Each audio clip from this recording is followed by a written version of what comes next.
పవన్ కళ్యాణ్ గారి విజయానికి నేనే దోహదపడ్డాను అని ఎవరన్నా అనుకుంటే అది వారి కర్మ, అంతకంటే ఏం చేయలేదు. రాష్ట్రంలో దేశంలో ఏ సమస్య వచ్చినా దానికి కారణం మెగా ఫ్యామిలీ అని ఏడ్చే మానసిక రోగుల సంఖ్య కాస్తంత ఎక్కువే. అందులో కొంతమంది కనుమరుగైపోయారు. ఉన్న వాళ్ళలో ప్రముఖంగా చెప్పుకోవాలంటే డైరెక్టర్ రామ్ గోపాల్ వర్మ. తనను ప్రజలు మర్చిపోతున్నారు అన్న ప్రతిసారి మెగా ఫ్యామిలీ మీద పడి ఏడ్చే వాళ్ళలో ప్రథముడు. ఇప్పుడు టాపిక్ రామ్ గోపాల్ వర్మది కాదు కాబట్టి పక్కన పెడదాం. మేడి పండు చూడ మేలిమై ఉండు, పొట్ట వైపు చూడ పురుగులుండు. పైకి కనిపించే వర్మ కూడా ఇంతే. ఎందుకంటారా, ఒక గల్లీ లీడర్కే పరిమితమైన వర్మ పవన్ కళ్యాణ్ చరిష్మాను అడ్డు పెట్టుకుని ఢిల్లీ స్థాయి లీడర్ గా ఎదగాలి అనుకున్నాడు. ఆ పాచికలు చంద్రబాబు లోకేష్ పారనివ్వటం లేదు. దీంతో రోజు రోజుకి వర్మలో అసహనం పెరిగిపోతుంది. దానికి కారణం ఏంటో తెలుసుకుందాం. పిఠాపురంలో జనసేన తరపున ఎవరిని నిలబెట్టినా వారి విజయం నల్లేరు మీద నడకే. ఈ విషయం పిఠాపురంలో రాజకీయ జ్ఞానం ఉన్న ప్రతి ఒక్కరికి తెలిసిన విషయమే. ఎన్నికలకు ముందు వైసీపీ అభ్యర్థి వంగా గీత వర్మకు కూడా తెలిసిన విషయమే. ఎన్నికల ఫలితాల తర్వాత కొన్ని మీడియా ఛానల్స్ అడిగిన ప్రశ్నలకు వర్మ ఇచ్చిన సమాధానం. విచిత్రమైన ఎలక్షన్ జరిగింది పిఠాపురం. ఎవడో ఒక ఆయన దొరబాబు అని వచ్చాడు నా దగ్గరికి. ఏంటంటే మా లీడర్లు తీసుకొచ్చాను. నేను పవన్ కళ్యాణ్ గారి అభిమానిని అన్నాను. మంచి జాతక చేయండి అన్నాను. ఆ బావగారు యుఎస్ లో ఉన్నారండి, ఆయన మాదాపురం విలేజ్ ఖర్చు అంతా చూసుకోమన్నారండి. ఇది నాకు చెప్పకూడదమ్మా, ఇది నాగబాబు గారి దగ్గరికి వెళ్ళండి, వాళ్ళని చోట ఉన్నారు అని చెప్పి నాగబాబు గారికి ఫోన్ చేసి పంపించాను. అంటే ఆయన యొక్క అభిమానులు ఒక ఊరు రావడం, ఆ ఊర్లో ఏంటి మంచి అట్లు భోజనం అంటే జనరల్ గా ఎలక్షన్ అని సరే సరదాగా ఉంటుంది కదా, భోజనాలు పెట్టి కార్యక్రమం ఉంటుంది, ఇంకో కార్యక్రమం ఉంటుంది, ఎలక్షన్ బూత్ వ్యవహారాలు ఉంటాయి, అన్ని వాళ్ళు చేసుకుంటూ పోయారు. మీరు నంబర్ చెప్తే వాస్తవం ఇది. నాకు ఆశ్చర్యపోయారు. నేను ఎవడెవడో రావడం, ఆస్ట్రేలియా నుంచి ఒకడో, వెస్ట్ జర్మనీ నుంచి ఒకడో, సౌదీ నుంచి ఒకడో, అవునా మళ్ళీ మా ఆఫీస్కి వచ్చేవారు. వర్మ 3 సార్లు పోటీ చేస్తే ఒక్కసారి గెలిచిన వర్మ పవన్ కళ్యాణ్ గెలుపుకు కారణమా? 2009 పీఆర్పీ అభ్యర్థి వంగా గీతపై పోటీ చేసి ఘోరంగా ఓడిపోయిన వర్మ 2014లో వర్మ ఇండిపెండెంట్ గా గెలిచాడు. దానికి కారణాలు తెలుసుకుందాం. 2014లో టీడీపీ బలహీనమైన విశ్వంకి ఇవ్వటం వలన, విశ్వం యనమలకు వ్యతిరేకం వలన సెట్ గొడవలు, వైసీపీ వ్యతిరేకంగా ఉండటం, ఒక కమ్యూనిటీని రాజకీయంగా ఇక్కడ ఎదగకూడదు అని కొంతమంది పెద్దల షాడో సపోర్ట్ మరియు తన కుటుంబంలో జరిగిన ఒక విషాద సంఘటన వర్మపై సానుభూతి 2014లో వర్మ గెలవడానికి కారణం. 2019లో ఓటమి.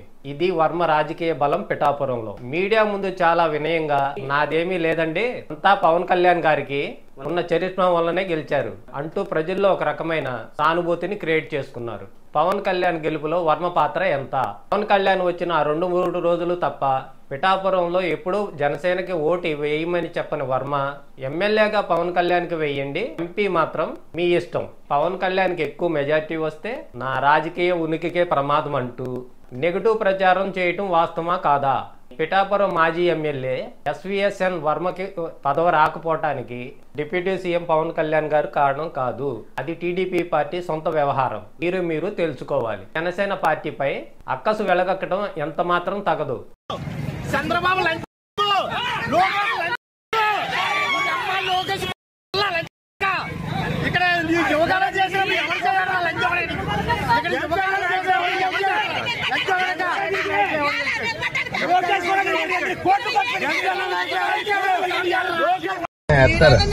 బాబు ఈసారి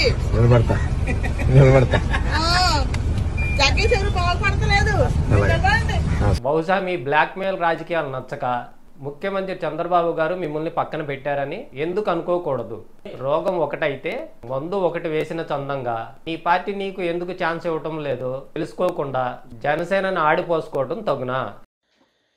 నమస్తే, నా పేరు రామమూర్తి, జనసేన పార్టీ కుప్పం నియోజకవర్గం. పిఠాపురం మాజీ శాసనసభ్యులైన శ్రీ వర్మ గారికి ఒక 2 ప్రశ్నలు స్పందించాలనుకుంటున్నాం. అయ్యా వర్మ గారు, ఈ మధ్య మీరు తరచూ పిఠాపురంలో లొల్లి చేయడం గమనిస్తూనే ఉన్నాం. ఆ లొల్లి వల్ల ఎవరికి లాభం చేకూర్చాలని మీ తాపత్రయం? వైసీపీ బాగుపడాలని చూస్తున్నారా? టీడీపీ నాశనం కోరుకుంటున్నారా? మేము కూడా పలు సమస్యలపై కుప్పం నియోజకవర్గంలో గలమెత్తగలం, మాట్లాడగలం. కాకపోతే మా అధ్యక్షుల వారు తీసుకున్న నిర్ణయాన్ని శిరసావహిస్తాం, అధిష్టానం ఆదేశాలు తప్పక పాటిస్తాం. ఇకనైనా ఈ కవ్వింపు చర్యలు మీరు పిఠాపురంలో ఆపుతారని కుప్పం నియోజకవర్గ జనసేన పార్టీ తరపున ఆశిస్తున్నాం. Thank you. వర్మ గారు, మీరు చేసే చర్యల వలన ప్రజలకి నష్టం కలిగిస్తున్నారని ఎప్పుడైనా తెలుసుకున్నారా? అసలే కూటమి మధ్య ఐక్యత విచ్ఛిన్నం చేయాలని చూస్తున్న గుంట నక్కలకి మీ చర్యలు దోహదం చేసేలా ఉన్నాయని అనిపించడం లేదా? ఇప్పటికే మీరు వైసీపీ పార్టీలోకి వెళ్తారని, ఆ పార్టీ వాళ్ళతో టచ్ లో ఉన్నారని, అందుకు తగ్గట్టుగానే వైసీపీ మీడియాలో మిమ్మల్ని హైలైట్ చేస్తూ కథనాలు రావటం నిజం కాదా? వైసీపీ రాక్షస పాలన నుండి విముక్తి కల్పించడానికి బేషరతుగా తెలుగుదేశం పార్టీకి కష్టకాలంలో పవన్ కళ్యాణ్ గారు మద్దతు ఇచ్చారు. బీజేపీని కూడా కూటమిలోకి చేర్చారు. టిక్కెట్ల విషయంలో కూడా తగ్గి వ్యవహరించారు. ఫలితంగా ఎన్నో విమర్శలకు గురి అయ్యారు.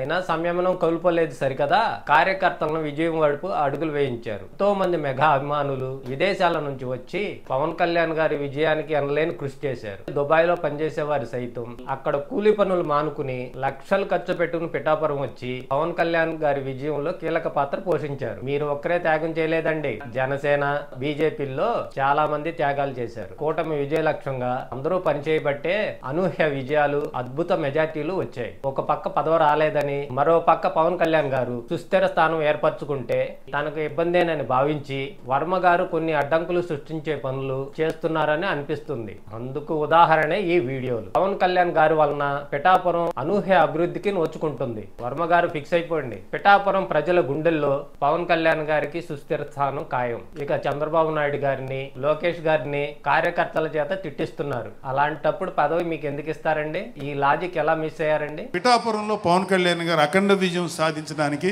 రెండు ఫ్యాక్టర్స్, 2 ఇంపార్టెంట్ ఫ్యాక్టర్స్. ఒకటి మన ప్రెసిడెంట్ జనసేనాని పవన్ కళ్యాణ్ గారు అయితే, రెండో